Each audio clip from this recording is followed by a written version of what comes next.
Hi, I am Dr. VP Saktivel, Assistant Professor in Department of Electrical Engineering, Government College of Engineering, Dharmaburi. Now we discuss the second unit of High Voltage Engineering. Unit is Dielectric Breakdown. In dielectric breakdown, the following topics to be covered. First one is the breakdown in gaseous under uniform and non-uniform field. Then corona discharges, vacuum breakdown, and breakdown in solids and liquids. First, we see the basic definition of dielectric stress. Dielectric strength of an insulating material depends upon the dielectric stress when applying the high voltages. So, the definition for dielectric strength is the maximum stress that the material can withstand. Okay. Then the breakdown strength of any dielectric material depends upon the following factors. First one is pressure, temperature, surface condition, then material of electrode, nature of applied voltage, humidity, and imperfection in dielectric material. These are the factors which depends upon the dielectric strength. First, we will discuss the breakdown in gaseous. That is, under normal operating condition, this dielectric material will act as a insulator. Under abnormal condition or during breakdown condition, it will act as a conductor. Okay, the breakdown in gases, that is a process which takes place when air or gas changes into conductor from a insulator state, that is called as breakdown in gaseous. Okay, then this is the simple flow diagram for breakdown in gases. That is the main under normal operating condition, that is the dielectric will act as an insulator. Under breakdown condition, then it will act as a conductor. Okay, that is, this is mainly due to the ionization process. Then what are the dielectric materials should be used in gaseous material means air, nitrogen, carbon dioxide, and SF6. And next we see what do you mean by ionization. Ionization is, this is an atom. Then here you are having that proton and neutron. Then when we apply the high voltages, then the free electron will be liberated from an atom. That this process is called as an ionization process. That is the process of liberating an electron from a gas molecule with the simultaneous production of positive ion is called as ionization. This ionization process is mainly due to the four processes. Okay, before that, that is, we will see what it happens. A gas in its normal state is almost will act as a perfect insulator. Then when we apply that high voltages between the two electrodes, then the gas becomes a conductor and breakdown will occur. Okay, then the main processes of gaseous breakdown are ionization by collision, photoionization, secondary ionization process, and finally electron attachment process. First, we will see that ionization by collision. Okay, consider this diagram. We are having two electrodes. Okay, here you are having two electrodes. One will act as a cathode, another one will act as anode, then which is connected to the high voltage source. Okay, then under normal operating condition, that is under the influence of UV light, then apply that a very high voltage, then free electron is liberated from that molecule. When it attaches with an atom, then it will liberate one more free electron as well as the positive ion.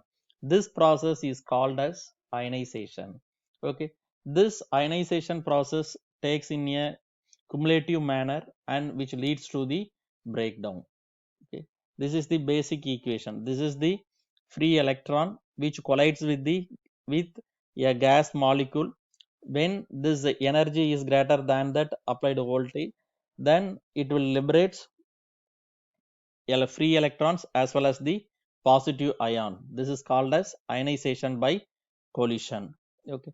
The next one is photoionization process. The photoionization process is mainly due to the radiation. Okay. That is during radiation, the same process it will happens. That is, free electron will be liberated from a molecule. Then it will produces one more free electron as well as the positive ions. This process is goes on. Okay. Then there are several processes by which radiation can be absorbed by atoms or molecule. They are excitation of the atom to the higher energy state, and second one is continuous absorption by direct excitation of atom, and dissociation of diatomic molecule or direct ionization. Okay. And this is that basic condition when that ionization occurs, that is lambda is less than or equal to C into H into divided by Vi, whereas H is a constant and C is the velocity of light and H is the constant, and lambda is the wavelength of incident radiation and Vi is the ionization energy of atom.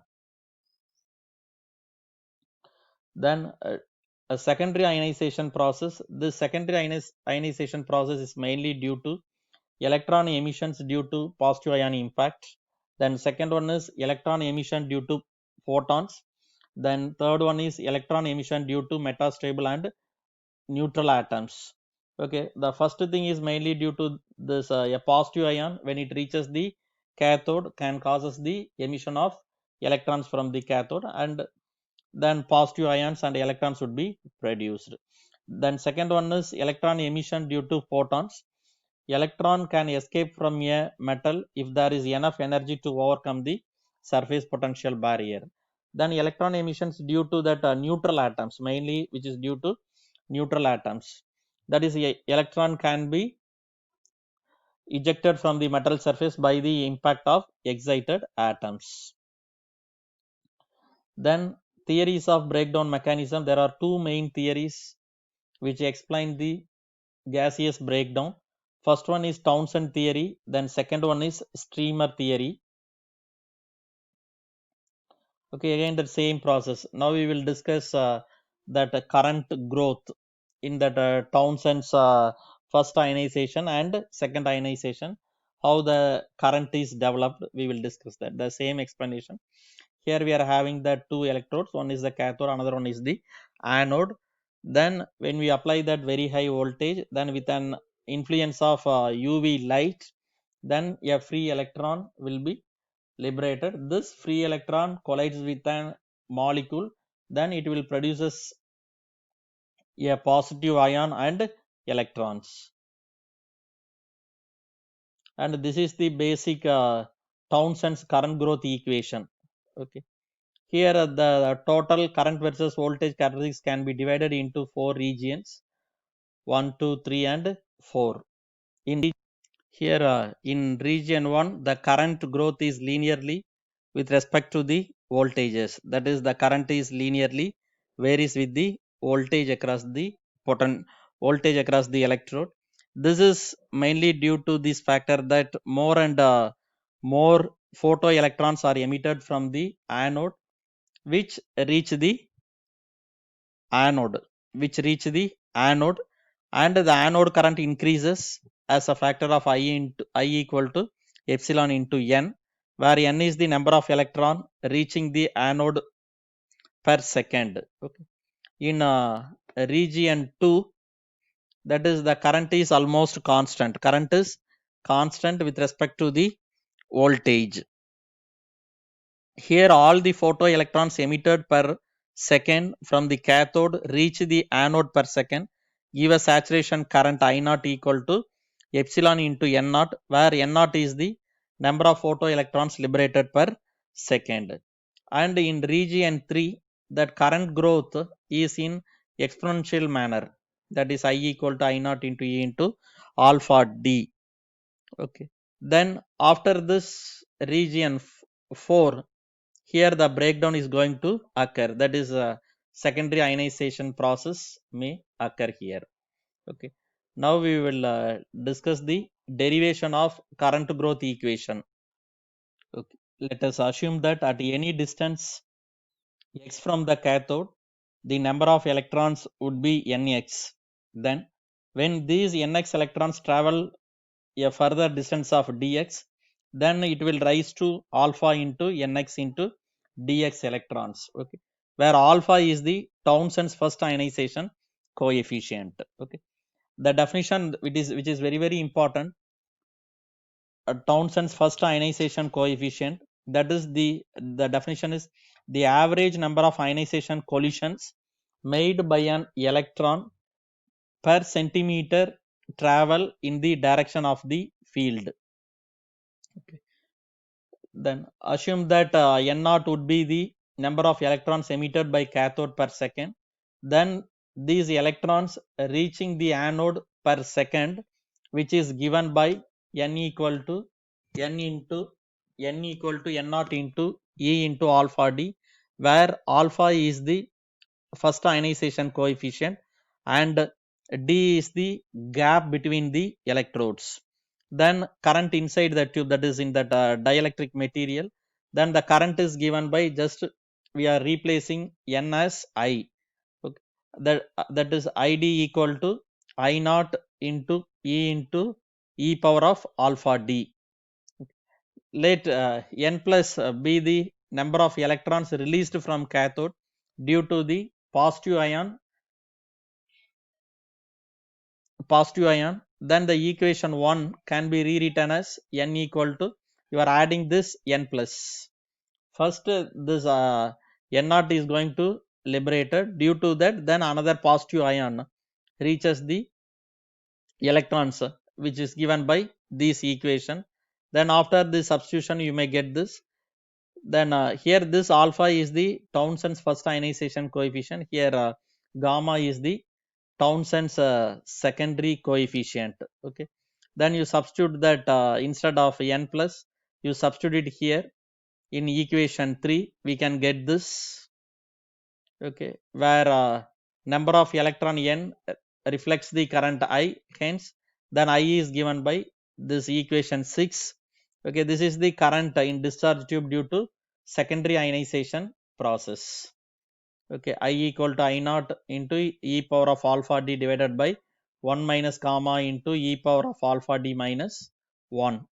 Okay, then when this breakdown will occur means this denominator term would be 0, then the breakdown is going to be occur.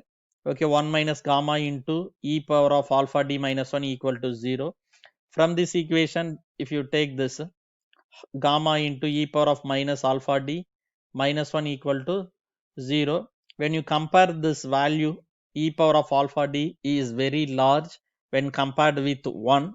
So you replace it as gamma into e power of alpha d. Then gamma into e power of alpha d equal to 1. This is the breakdown condition based on the Townsend's theory. Okay, when gamma into e power of alpha d, the term approaches 1, then the breakdown occurs in the gaseous material. In the next slide we will discuss the streamer theory.